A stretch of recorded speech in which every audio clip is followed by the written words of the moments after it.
Nos queríamos dar el gusto de escuchar a las dos, ¿no? Sí. Y dijimos, la verdad, no se parecen en nada. Por lo menos cantando, nada de nada, no sé. Nada. Rosalía se baila todo, Beyoncé se baila todo, Tal cual. cada una a su estilo. Dos estilos totalmente diferentes. Habrán coincidido en el color metalizado, ponele, Seguro. y alguno ahí que dijo, estas dos se están queriendo parecer. A las Seguramente revistas les encanta el escándalo como para que les viene vuelvas, bien. viste, y hagas a ver, entrar a la página para saber Seguramente, si es verdad seguramente o no. venía por ahí. Seguramente no había alguien ahí con una cámara de fotos como nuestro amigo Rodrigo Abd. ¿Cómo estás, Rodrigo? Buenas noches. ¿Qué tal? ¿Qué tal? Me gusta cómo pasan de Rosalía.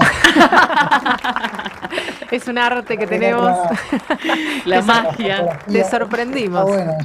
¿Viste? Y Sí, pero está porque bueno. todo tiene que ver con todo. ¿Quién no quiere sacarle una foto a Rosalía? Me imagino. Vos porque te dedicás con la cámara, por ahí enfocás el foco, o ponés el foco en otra cosa, pero me imagino que Rosalía nos llama la atención un poco a todos, Beyoncé también, ¿no?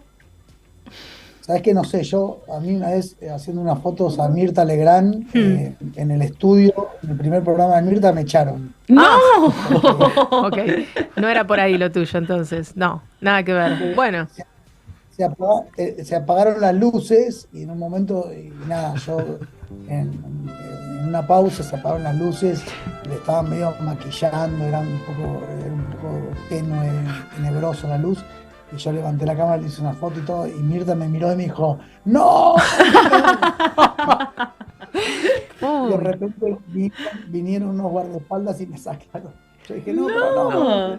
Conozco varias personas que Terrible. sufrieron lo mismo. Es qué exigente la bárbaro. señora. Bueno, Rodrigo, pero eso no es lo que te hizo conocido. O sea, sos conocido por las fotos que sí te dejaron sacar. Tal Así cual. que es una buena anécdota, pero bueno, vamos a volver un poco a lo que sí haces y también. Así que contanos un poco. Hoy, un poco la excusa es porque te han dado un premio, pero ya hace 10 años atrás has ganado otro y estás haciendo estas fotos tan interesantes y con tanta profundidad desde hace muchísimo tiempo. Así que contanos, ¿cómo es un poco esto? Bueno, es el trabajo en una agencia de noticias que cubrimos no solo conflictos, pero otro tipo de noticias, pero tal vez al final los premios se basan en las noticias más importantes que pasaron en el mundo, como es una agencia global. eh, las noticias más importantes siempre tienen que ver con conflictos bélicos, lamentablemente, o con dramas humanos, humanitarios. En este caso, la cobertura que fue premiada por el premio Pulitzer fue por nuestro trabajo en Ucrania, en la guerra que todavía sigue, que empezó el 14 de febrero del año pasado. Nosotros, con un equipo grande de periodistas, cubrimos el conflicto y al final unos editores decidieron seleccionar 15 fotos de 7 fotógrafos diferentes y eso fue lo que se premió, la cobertura de esas 15 fotos que resumen o documentan lo que pasó en Ucrania el año pasado. Tal cual. Rodrigo, la imagen ganadora del Pulitzer de Naviva Trubchaninova, una anciana de 70 años, ¿es cierto que estuviste más de 30 días para cubrir esa escena? Bueno, fue un proceso primero de espera para poder llegar a los lugares donde se, se deliberaban del frente de batalla entre los dos Ujú. países. Ahí es donde ya sufrió la invasión, el acoso del ejército ruso. Sí. Nosotros no pudimos entrar ahí en las primeras semanas porque no había acceso. Digamos, el ejército ucraniano cerraba los accesos para esos lugares. Nosotros sí Sí. escuchábamos los bombardeos, veíamos, pero no podíamos tener acceso. Una vez que el ejército ruso se fue, Sí. nosotros siempre queríamos entrar ahí porque era el lugar donde ocurrían las noticias. Y ahí nos encontramos con ese lugar devastado, que Ujú. fueron varios pueblos. Irpin, el más cercano a Kiev, Bucha, Gostomel, varios lugares que eran como digamos, como los suburbios Claro. de Kiev, que ahí fue donde el ejército ucraniano paró el avance del ejército ruso. En Ujú. ese lugar, en uno de ellos, en Bucha, Sí, ocurrieron las mayores masacres. Ahí es donde vimos no solo la destrucción total del pueblo, sino todos esos decenas, cientos de cadáveres regados por todo el pueblo. Cuando llegamos al cementerio, que se estaba haciendo una morgue improvisada, ujú, vemos a esta señora de 70 años y acompañamos un proceso que duró varios días, no solo de ella, de muchos otros familiares, pero ujú. como nosotros, como el traductor que estaba conmigo, Sergey era una persona como muy sensible, él era voluntario, tenía la capacidad de entablar buenas relaciones con la gente, se puso a hablar con ella, de a poco ella nos fue contando, le fue contando a él y a nosotros su historia, la historia de su hijo, que había Claro. salido a buscar comida y nunca había aparecido, toda la incertidumbre de cuándo iba a volver, qué es lo que había pasado con él. Uf, Ella además vive en una pequeña aldea a unos 10 kilómetros de Bucha, entonces tenía que irse caminando a dedo para buscar a su hijo desaparecido hasta ese momento. qué tremendo. Después hubo un proceso de reconocimiento de los cuerpos. Ella estaba ahí entre las bolsas, eran bolsas o bolsas que iban llegando en distintos carros hasta ahí. Eh, Nosotros vimos cuando reconocía el cuerpo del hijo, vimos cuando después se lo llevaban a otra morgue para ser analizados por los forenses. Todo eso fue un proceso muy doloroso porque Mm, ella quería que el cuerpo no se lo entregaban por la cantidad de cuerpos que había. Y todo fue un proceso de acercamiento, de claro. acercamiento.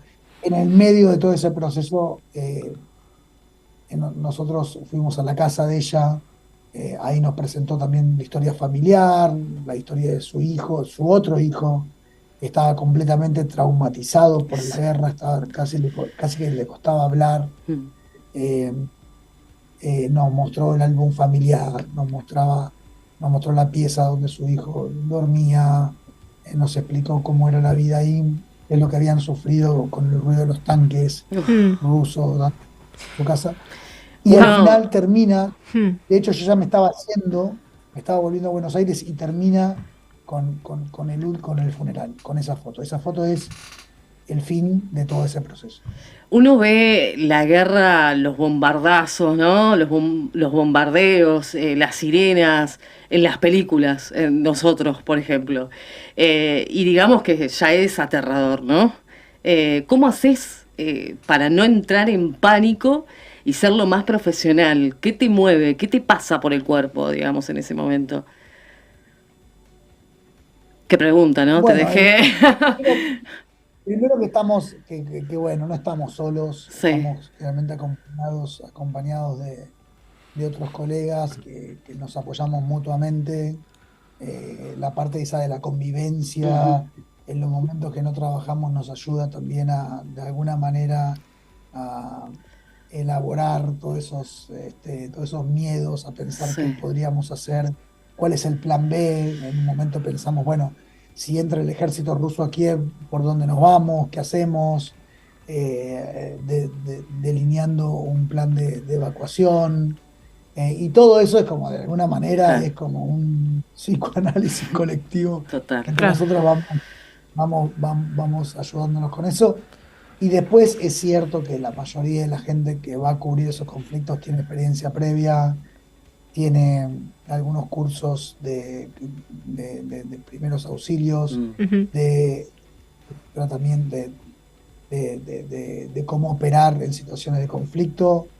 Eh, También teníamos la posibilidad en algún momento de poder hablar con psicólogos online si queríamos, cosa que no hicimos, porque, bueno, en mi caso no necesité, pero eh, creo que tiene que ver mucho con un entrenamiento que uno va haciendo con los años, claro. que va, que va entendiendo cómo uno reacciona a los distintos amenazas, y eso es como una gimnasia, se va aprendiendo, vas entendiendo. Ujú. eh, Eso mandan a la gente que está experimentada en conflictos. Claro. Claro. Nadie, me parece irresponsable también Mm, poder mandar a alguien que cubre, no sé, campeonatos de hockey en Buenos Aires y decirle, bueno, Claro. che, claro. mañana vas a Ucrania, no tiene ningún sentido. No, No, totalmente. es Rodrigo Abd el que está conversando con nosotros, el ganador del Pulitzer ahora hace unos días nada más, y estamos viendo las fotos acá mientras conversamos con vos y es increíble, realmente el laburo que hacen es alucinante. Manu. Rodrigo, ¿sabés que ayer viendo tus fotos me recordaste mucho a un fotógrafo brasilero que se llama Sebastián Salgado, que hay una película, creo que en Netflix, que es muy interesante, ¿no? Él fotografió África en particular, las situaciones que vivían muchos africanos. Y te quiero preguntar por la elección, ¿no? hacia este tipo de fotografía, a este aspecto del periodismo, ¿no? El fotoperiodismo. ¿Por qué elegiste enfocarte en retratar la guerra y las situaciones complicadas?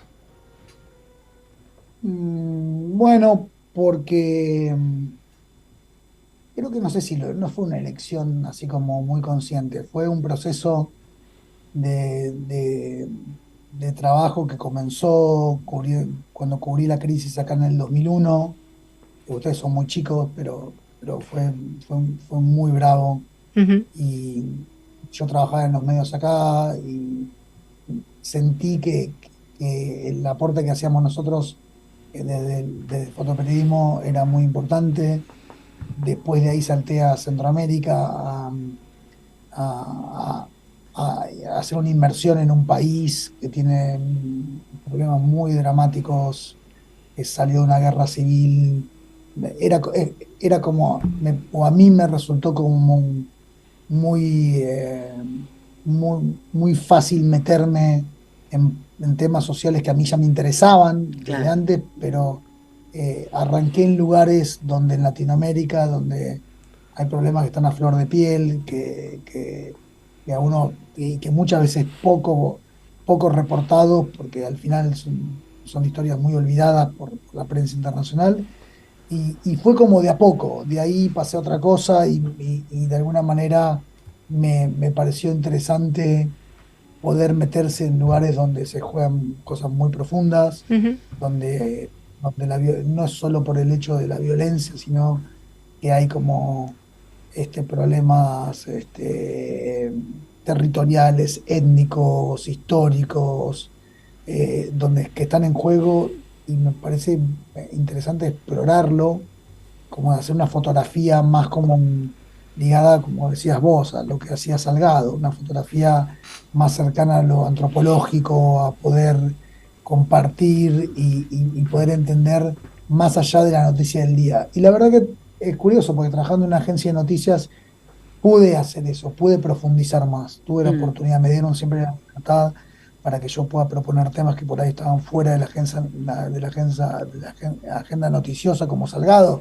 que por ahí Salgado recorría Hmm. Ujú. con una unidad en Brasil, en el norte, en el nordeste.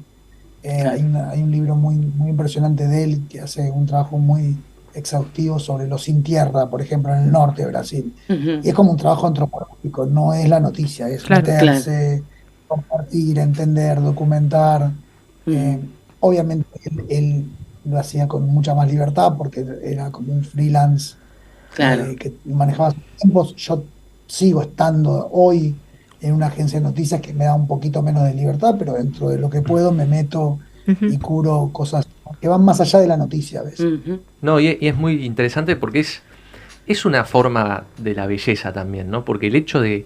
Yo me quedé viendo la foto de Nadilla por un rato y llegás a las lágrimas, o sea, viendo esa situación.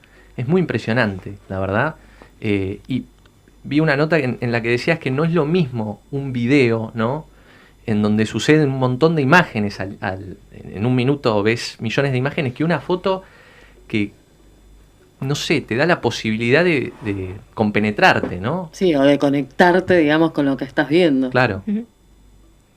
Mira, hay un video, por ejemplo, de la niña de Napalm en Vietnam, que fue una foto muy emblemática, muy simbólica de lo que pasó en Vietnam, que básicamente son unos niños corriendo, saliendo de una aldea bombardeada con napalm del ejército estadounidense.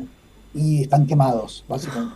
Y hay un video, se ve un video, pero lo que a vos te queda en la memoria es la foto, Ujú. ese Claro. exacto momento donde la niña viene con los brazos abiertos y pidiendo ayuda. Es una foto. O Claro. sea, y no es que el video no es contundente, pero al final creo que la imagen fija tiene ese poder. Mm. Ujú. Y yo creo que tal vez, hasta creo que tal vez lo tiene más ahora, que estamos todavía mucho más bombardeados que en esa época de Vietnam, que ahora tenemos histories que duran no sé cuánto, un minuto, y Ujú. tenemos un montón de dispositivos que se apagan y se prenden, millones de más fotos y de videos. Tal vez una imagen fuerte, contundente, queda. Si uno se queda mirando, y creo que tiene que ver si uno, creo que hay mediciones en los medios y en las agencias, si uno se queda mirando mucho tiempo una imagen, ya esa imagen cumplió su cometido. Hoy que saltamos tan rápido de una cosa De a una cosa a otra, otra. la Ujú. fotografía nos da la oportunidad de concentrarnos, de pensar, de mirar, Ujú. de quedarnos quietos un rato para entender qué es lo que está pasando ahí. Yo te quería preguntar en esto de que recibís un premio tan importante en función de haber sacado fotos de un horror tan importante. ¿Cómo lo sentís vos? ¿Cómo te hace ruido? No, no es que no te lo vayas a merecer, ni mucho menos, No, digo. claro, pero esa contracara. Claro, ¿cómo te impacta a vos que te den un premio por sacar fotos de No, este horror, no? no, y es buena la pregunta. Yo creo que así funciona. Mm. O sea, así funciona el sistema, digamos. Premian. Mm. Yo tengo un amigo que siempre filosofando dice: la noticia es el avión que se cae, no es el que despega. Claro. Eh, y es lamentable, pero es así. Se premian los trabajos que puedan reflejar de la mejor manera noticias. Y si repasamos tal vez lo que pasó el año pasado, yo nunca vi en Argentina hablar tanto de Ucrania como el año pasado. Mm. O sea, prendía la radio y todo el mundo hablaba de algo que nunca en mi vida había escuchado la palabra Ucrania en los medios de comunicación argentinos. Mm. Y de repente todo el mundo, así como todo el mundo en Argentina habló de Afganistán 2 años antes, y Tal nunca cual. nadie había. Así funciona el sistema. Es como, eh, yo creo que hay que entender cómo funciona para saber que estamos inmersos en un sistema que premia las catástrofes, que premia los trabajos arriba de los periodistas, pero que también hay que entender que hay otras categorías, también hay que entender que hay otros premios y que también nosotros tenemos la posibilidad y tenemos la responsabilidad de hacer otras historias, ¿no? Hacer otras historias. Hay premios que hoy este, le dan importancia a las notas de cambio climático, Ujú. que Claro. antes por ahí no existían, Ujú. Claro. y hoy por ahí se pueden hacer cosas muy, muy, muy buenas sobre, no sé, yo qué sé, hacemos temas de religión muy importantes, Claro. Ujú. que tienen cabida. Sería bueno que también sean premiados esos trabajos. Creo que Ujú. sería bueno que sean premiados trabajos de género, de discriminación, Sí, de de los cambios sustentabilidad. sociales, Sí. que tal vez no tienen que ver con las noticias duras, pero también se pueden hacer cosas muy interesantes. Ujú. Y yo creo que hay un espacio y se premian y cada vez son mejores los trabajos que se hacen, es más diversa la oferta noticiosa, pero también somos conscientes que hay noticias globales que dominan y hoy Sí. es esto y mañana deja de ser Ucrania y será... Sí, como hablábamos al principio, ¿no? Rosalía y Beyoncé, y bueno, sí, ahí hay para todo, hay para todo. Estamos hablando con Rodrigo Te íbamos a preguntar sobre tu apellido. ¿Es así? Eso. ¿Es ABD? O es una ¿Es abreviatura. una abreviatura? ¿Querés contarnos o No. queda en la intimidad? No, sí, no. Sería mucho más divertido que sea que sea una abreviatura para hacerme el artista. No, Es así. Sos Rodrigo es el Ab. apellido. O sea, en tu DNI figura A, B, ABD. D. Mira, nos Justo. está mostrando un momento, ¡Ay, pero no! no era para tanto. Me muero. Qué groso. Rodrigo Ab. Muy bien. Bueno, así se te encuentra también en las redes. No, creo que No, es que es un apellido sirio. Ajá. Mis abuelos sirios y llegaron como inmigrantes, como, como muchos inmigrantes que el siglo pasado llegaron a Buenos Aires al puerto y yo ni siquiera sé si es SAP. Le dijeron, ¿y vos qué tal? Claro. ¿Y, No, no. y ahí No, te enteraste la descendencia de tu apellido? No. Ah, no, porque bueno, no solo se vino gran parte de la familia, tíos, claro. Bueno, no soy el único con apellido raro, hay algunos Muy otros. bien. está bien, está muy bien. Era simple curiosidad porque no sabíamos si era un nombre profesional o era simplemente así. Que te llamas Rodrigo Abd y listo. Y al que quiera buscarte, entonces te busca de esa manera, tanto en Instagram como en cualquier portal. Hoy por hoy se te encuentra fácilmente a vos y a todas las imágenes que te rodean. André, te queda Muchas una y lo despedimos, que estamos por pedir pizza. Rodrigo, la próxima te invitamos y comemos todos juntos. Manden, Sí, me queda manden, una. manden. ¿Cómo están Vamos, ustedes? ¿Cómo vamos. están? Y la invitamos a Mirta y nos sacamos una Díganme, foto con Mirta, dale. a ver, ¿dónde andan ustedes ahora? Nosotros estamos en zona norte, estamos en Tigre, y acá después tenemos un montón de polos gastronómicos para hacerte conocer, si no conoces todavía, así que Te hacemos un de guía turístico. cuando quieras nos venimos todos a comer por acá, ¿te parece? Me parece muy interesante Tigre, así que en algún momento les voy a caer. Dale, Bueno, hay mucho por retratar. más que Te invitado. hacemos la última pregunta y te dejamos ir a comer, dale. Bueno, estuviste trabajando mucho en Perú también, ¿no? En Lima. ¿Cómo fue esa Estuve experiencia? viviendo, ¿Eh? vivimos casi En Perú. Ujú. 9 años. Sí, sí, sí, sí. ¿Cómo fue esa Y, experiencia y qué experiencia te dejó, digamos, el tema del litio ahí? O sea, ¿cómo viviste eso? Los retratos son increíbles también. sí, bueno, en Perú para nosotros, para la familia, como un capítulo muy importante porque ahí nuestra hija nació acá, pero Ajá, se crió allá. bien, Entonces, bueno, fue como claro. el periodo del nacimiento, el desarrollo de nuestra hija, Ujú, y eso nos marcó a nosotros como familia. bien. País muy impresionante, muy diverso, un Mm, país dividido en franjas bien marcadas, 3 países en uno, una costa desértica, unos Andes a 4.000 5.000 metros de altura, donde fue digamos, el imperio Inca que llegó hasta Jujuy, hasta Salta, sí, y una selva amazónica que conecta con impresionante. la Amazonía brasilera, eh, y un país con una conflictividad.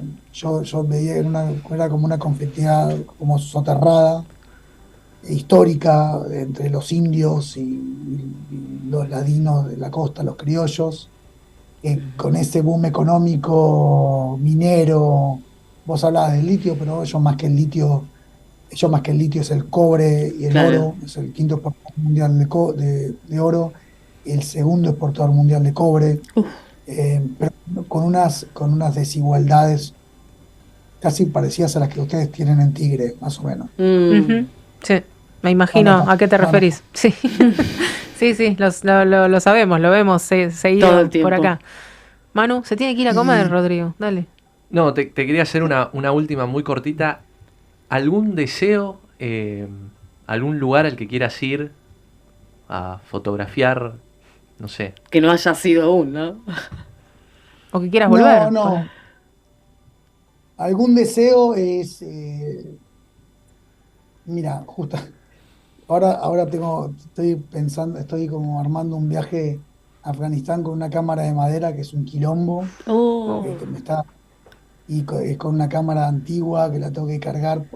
El deseo es que salga mínimamente bien, ni siquiera bien, sino que zafar, digamos. Claro. Yo creo que con zafar va a estar bien. Ese es un deseo.